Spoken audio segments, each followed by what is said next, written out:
Oh yeah, that's a pretty shaky video. But I got my Osmo here, just showed up, and I'm gonna unpack it at StarFest because I'm about to jump on the road.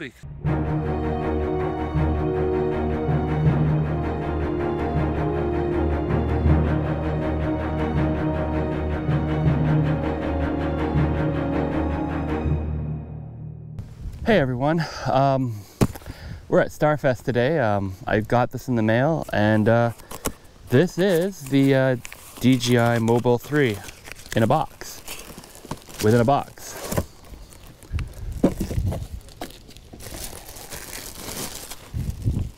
That's gonna, crap. Come back here, little box. So, DJI Mobile 3. Splurged a little bit and got the combo pack, which comes with a case and a little tripod. Probably not something I absolutely needed, but I was like, might as well get it, then I have it.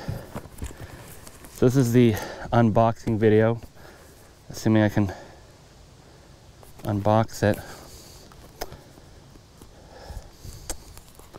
Right, back in a second.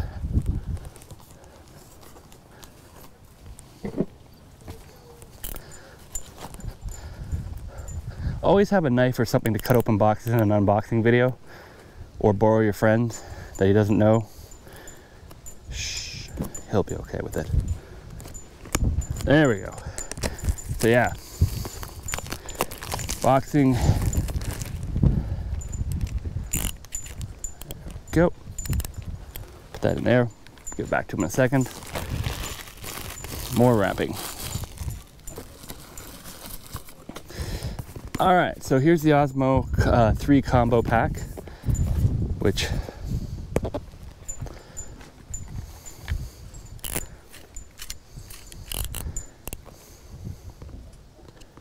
just gonna open here. This is ideally for smartphones, and okay, I think now we can finally put this away. So yes, the Osmo is designed for smartphones, etc. It comes in this nice little bag.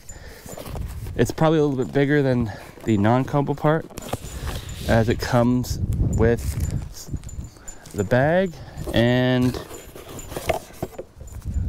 I'm assuming it's a stand. So put that over here. There we go. So people watching the video knows what it is. Anyhow, so is this gonna now even open?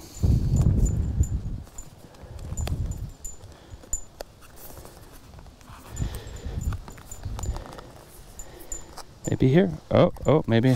Aha. So in the first little container we have another bag. It's a little windy out here. So we have the tripod, which is, ta-da. It's made of plastic. It's got a metal indentation. It's pretty light, which is good. What else do we have in here? We have a wrist strap, and we have, I don't even know what this is. This is a bag. A little bag with DJI Osmo logo on it. There is something else still in here. The charging cable and plastic things for, I'm assuming something. Maybe it's the feet on the tripod. I'm not sure what that's for. So we'll put this down somewhere where it won't get completely blown away. There we go. And then we go to the pouch. Now I'm assuming that the DJI Osmo Pocket 3, or not Osmo Mobile 3. Oops. And there we go. It is that small. It is that compact. So that nicely fits in there. It's got some strap stuff around it. Pull that out. There we go. There we go. And I'm sure there's probably a dozen instructions on this thing. It says press and hold record button, trigger, and M button to simultaneously 1 second to forget the Bluetooth device. Ah, okay. That's probably very useful information. Phone camera direction. Okay, and it theoretically unfolds. There you go. So give me a few seconds to sort of plug the camera in and see if I can get that to go. Whee! Alright, there should be a camera on there. Maybe I'll figure out how to fold it back together. It's gonna fold like so. And it's, yeah, no. Very particular on the folding. There's little guide marks on here. So there we go. And it's held in place so I can put the camera on.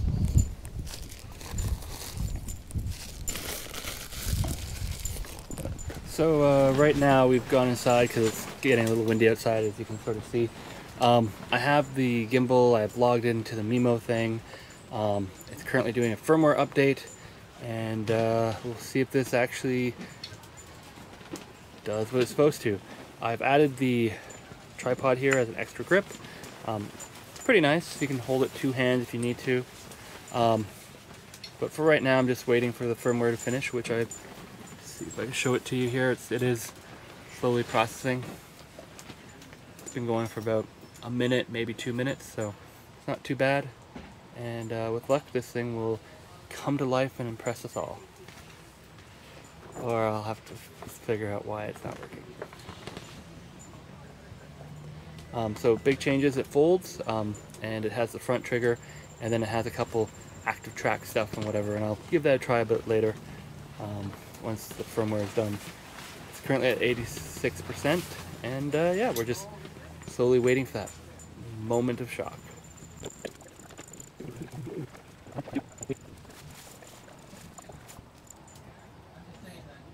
I should mention I already balanced this, so it should just go properly. And 98. And here we go. So we'll see if this works, and if I'm standing way too close to my camera. The audio's on. Oh, yeah, it's on. Oh, beeped. There you go. And there we go. Tap the done button here. And press the camera. I gotta click yes. And there we go. We are able to hold it, look up, look down. Seems to be working, so let's take this for a bit of a ride. Yeah, so we're just walking back, pretty standard stepping, holding the camera straight up.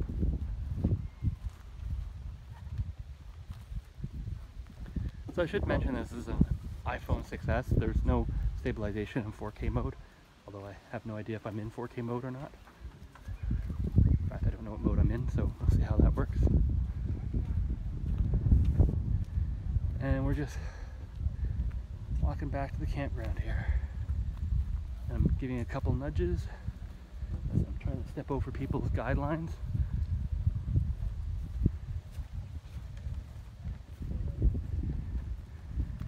And we're back home.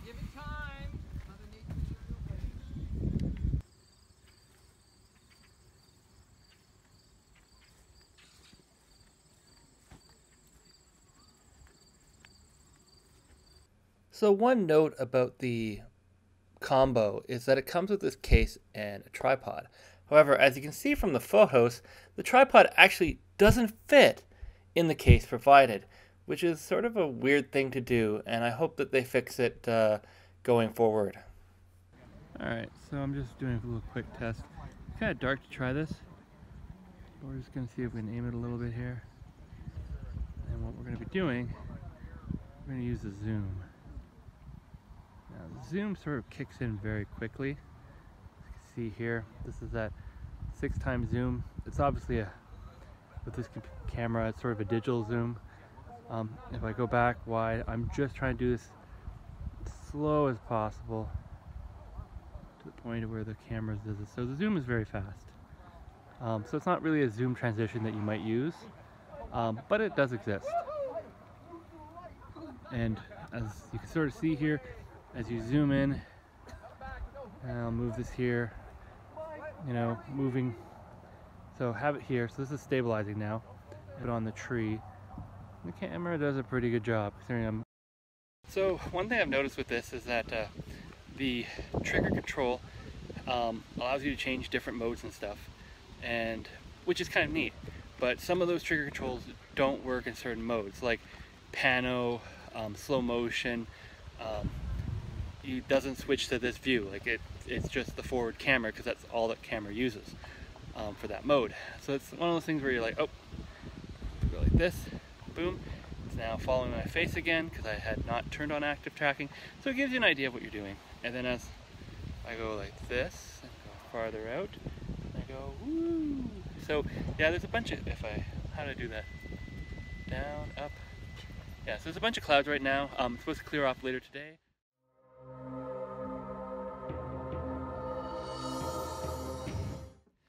So I've been playing around with this a little bit today. I'll be playing a few little videos for you. Generally it seems to work. There are a few things that are kind of interesting about it. Things like FPV mode. Apparently if you get the system into FPV mode, it will not active track, and then you have to get it out of FPV mode. But if you didn't know exactly how you got it into FPV mode, you need to go into like the Mimo app and play around a bit. So overall I'm pretty happy with it. Some downsides I've noticed. Number one, I've been doing these videos with my phone, which is a 6S Plus. In the holder by itself, I had to take the case off the phone because it didn't fit. And because of that, I can't test the charging capability where you plug in the phone and it goes there because I don't have the charging cable for Apple. I'm using a USB mini cable into my case, which has a battery in it, and then into the phone. So I have to take the phone off, use it, then put it back into the case. It's a bit of a hassle, not the end of the world, and if I get a later phone I will probably have that solved. But it's one of those things you have to keep in mind that it does have a very wide ability to put phones on there, but it's not necessarily going to fit some of the cases that are out there. Maybe it's just my case. My case's case, but it's something to keep in mind. In addition, active track seems to work pretty well. And again, from an image standpoint, it is using whatever camera that's on your phone, so that is something there. One thing I do like about it is that it does show me the audio levels.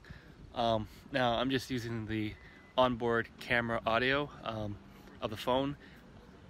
Might look into getting like a microphone or something later, but I have one for the GoPro, but generally this is more of a walk and talk thing. I'm not too worried about the sound quality. Again, it's based off the phone, not the actual image, but if I put my ears to it, I don't really hear a lot of noise, and I just lost the active track. So yeah.